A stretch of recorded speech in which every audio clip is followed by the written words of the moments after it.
Dear friends, I'm sorry that I cannot be with you today, but I did want to send you this message to welcome you all to NATO headquarters and to this year's Model NATO Youth Summit. Today's theme covers all the major challenges that NATO faces today.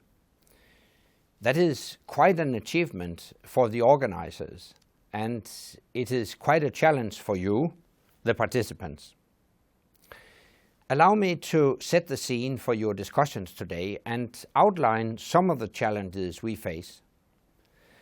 NATO remains the world's most important military power.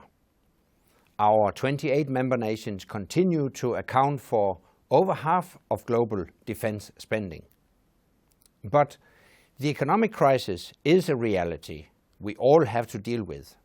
And when all our nations have to make painful cuts, defense cannot be exempt. However, if current trends continue, we could face three serious gaps which could ultimately affect our ability to protect our populations and defend our values.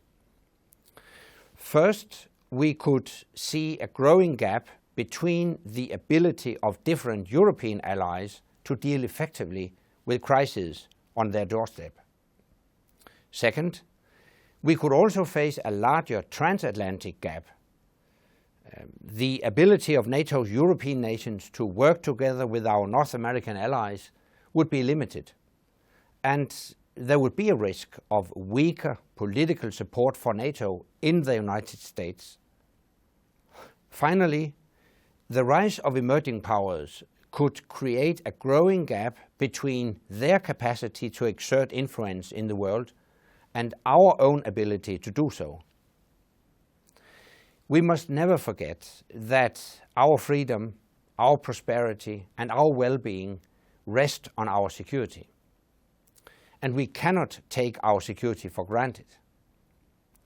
This is why NATO allies must hold the line on defense spending. That's why we must do the best that we can with the resources we have.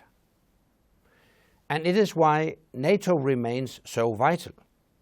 Because through multinational solutions, allies can minimize their costs and maximize their capabilities.